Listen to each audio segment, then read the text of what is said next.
बिस्मिल्लाहिर्रहमानिर्रहीम। अस्सलाम वालेकुम नाज़रीन, मैं हूं आपका host Ali Athar vital news के साथ। उम्मीद है आप लोग खैरियत से होंगे। ले जी नाज़रीन, नवाज शरीफ साहब के दो कल केस लगे थे और उस केस में जो है दोनों में जो है उनको ज़मानत मिल गई। पहले तो सबसे पहले आपको ये मैं खबर देता चलूँ कि पंजाब निगरां हुकूमत ने उनको जो है अल अजीज़िया रेफरेंस में जो है उनकी सज़ा जो थी वो मुअत्तल कर दी है। और ये मुअत्तल कैसे कर दी, निगरां हुकूमत का ये इख्तियार है कि वो मुअत्तल हो जाए। बहरहाल ये सज़ा मुअत्तल हो गई है। इसके अलावा जो है नवाज शरीफ साहब दो केसेस में कल हाजिर हुए थे। एक तो केस था अल अजीज़िया रेफरेंस और उसके अलावा एमन फील्ड, और इन दोनों में जो है दोनों की जो है ज़मानत उनको मिल गई है, जो कि जुमेरात तक की ज़मानत मिली है। इसके अलावा जो है नाज़रीन तोशाखाना केस है। तोशाखाना केस में भी जो है वो एहतसाब अदालत है और एहतसाब अदालत में मोहम्मद बशीर साहब वही पुराने जज अभी तक हैं और उसी में जो है उनकी ये एहतसाब अदालत में नवाज शरीफ साहब की जो है वो अदालत लगी थी और नवाज शरीफ साहब उसमें हाजिर हुए थे। अब आपको अगर याद होगा कि 2017-18 में भी यही जज साहब थे और ये जज साहब जो थे वो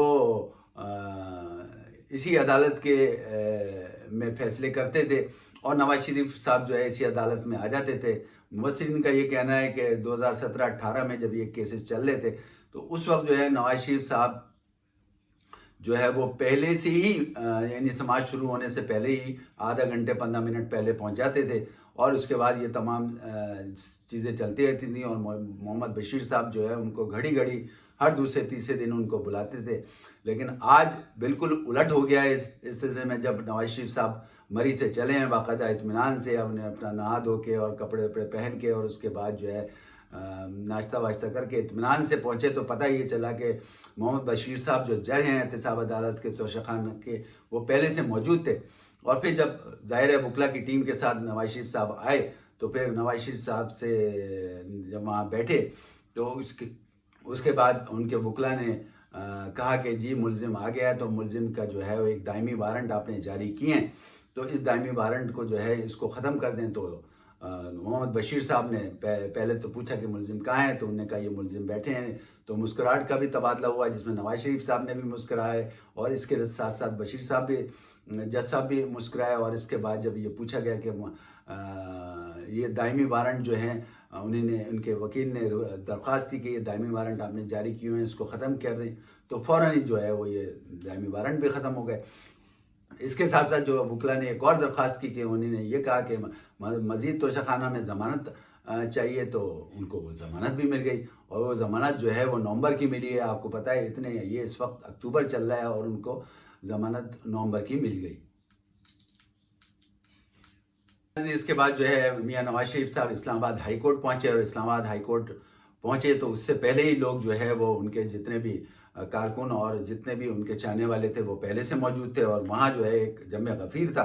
अदालत के बाहर भी लोग मौजूद थे और अदालत के अंदर भी मौजूद थे। और जब अदालत के अंदर मियां नवाज शरीफ पहुँचे तो उस वक्त जो है वो उन पर बाकायदा गुलपाशी की गई, उन पर खूब फूल निछावर किए गए। तो नाज़रीन ये हो रहा है। इसके बाद जो है वो दो रुकनी बेंच था जिसमें दो रुकनी बेंच में जो है चीफ जस्टिस साहब थे और उसके बाद जो है दूसरे जस्टिस जो थे वो मियां गुल हसन औरंगज़ेब थे। उन दोनों ने फिर ये समाज शुरू की और इस सिलसिले में देखा गया तो पता चला कि पहले से ही वहाँ पे नैब का प्रोसिक्यूटर मौजूद है। अब जब प्रोसिक्यूटर मौजूद वहाँ पे था, लेकिन उसके बावजूद जो है वो गुल हसन साहब ने जो है वो पूछा कि भाई नैब का कोई नुमाइंदा मौजूद है, तो वो नैब के नुमाइंदे वो फ़ौरन खड़े हो गए कि उन्होंने कहा कि जी हम मौजूद हैं। तो इस पर फिर उन्होंने ये कहा कि आप यहाँ पे मौजूद हैं, अभी तो आप पहले से यहाँ पे मौजूद हैं, जबकि हम पहले भी कई दफ़ा नोटिस नैब को भेज चुके हैं कि वो अपना नुमाइंदा भेजें, लेकिन उन्होंने कभी भी नहीं भेजा। लेकिन आज तो बड़ी अजीब सी सूरत हाल है कि आप इसमें पहले से मौजूद हैं। तो उस पर फिर जिरा शुरू हुई और उसके बाद जो है उन्होंने समाअत के दौरान जो है जज साहब ने पूछा नैब के नुमाइंदे से कि क्या आप मियां नवाज शरीफ साहब को गिरफ़्तार करना चाहते हैं, तो उन्होंने कहा नहीं जी बिल्कुल नहीं गिरफ़्तार करना चाहते। उसके बाद ये जिरा चलती रही। एक और क्वेश्चन आया, उन्होंने कहा कि जी आप इनकी ज़मानत में तोसी चाहते हैं, उन्होंने कहा हाँ जी बिल्कुल ज़मानत में तोसी चाहते हैं। बात पूछा गया कि क्या अगर हम नवाज शरीफ साहब को ज़मानत दे दें तो आपको कोई एतराज़ तो नहीं होगा, तो उन्होंने कहा कोई एतराज़ नहीं होगा। تو ناظرین یہ کچھ ہم نے آپ کو ڈیٹیل بتائی، اس سے یہ ثابت ہوتا ہے کہ کسی بھی الیکشن میں جو ہے نیب کے سامنے کسی سیاستدان یا پارٹی کو سامنا کرنا ہی پڑے گا، اور نیب اگر کسی سیاستدان کے خلاف ہو جاتا ہے تو اس کو وہ رگڑا ملتا ہے، اور پھر اس کے لیے جو ہے وہ اس سیاستدان کے لیے نیب جب عدالت لگتی ہے تو اس میں عدلیہ بھی ہوتی ہے، اس میں پولیس بھی ہوتی ہے، اس میں مطلب سبھی لوگ جو ہیں اس سیاستدان کے خلاف ہوتے ہیں، اور اس کو ایسا رگڑا دیا جاتا ہے کہ نہ وہ الیکشن لڑنے کے قابل ہوتا ہے، نہ وہ الیکشن میں جیت سکتا ہے۔ تو یہ بات ثابت ہو گئی کہ یہ جو اسٹریٹجی ہے وہ اس طریقے سے ہے کہ نیب جو ہے وہ ایسا ادارہ ہے کہ اس کو کوئی نہ کوئی جو ہے الیکشن سیاستدان یا پارٹی کو جو ہے اس کا سامنا الیکشن میں کرنا پڑتا ہے۔ یہ ہماری ہسٹری ہے کہ نیب جو ہے الیکشن کے وقت جو ہے کسی نہ کسی پارٹی کے یا سیاستدان کے خلاف ہوتا ہے یا کسی کو فیور کرتا ہے، اور جب یہی پارٹی آ جاتی ہے پھر اگلے 5 سال کے بعد اس کے خلاف ہو جاتا ہے۔ تو یہ مستقل جو ہے یہ سلسلہ چل رہا ہے۔ آپ نے دیکھا ہے کہ 2017-18 میں کس طریقے سے جو ہے نواز شریف صاحب کے خلاف یہ سب چیزیں جاری تھیں، اور آج نواز شریف صاحب کے جو ہے فیور میں سب چیزیں جاری ہیں، اور ہر مرات ان کو مل رہی ہیں، سب جگہ ان کو جو ہے وہ ضمانت میں توسیع ہو رہی ہے۔ اور آپ نے دیکھا کہ 2018 میں کا جو سابق وزیر اعظم ہیں یعنی عمران خان صاحب، ان کی چھوٹی چھوٹی عام باتوں کو بھی اس وقت نہیں مانا جا رہا ہے، ان کو سائیکل بھی دی جا رہی تو بڑے احسان سمجھ کے دی جا رہی ہے۔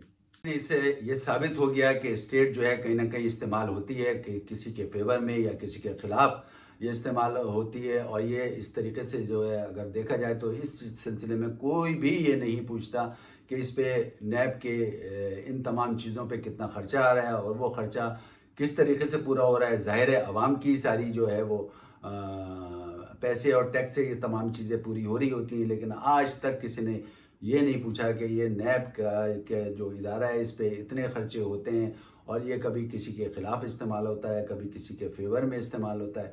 یہ ہماری ہسٹری ہے ناظرین۔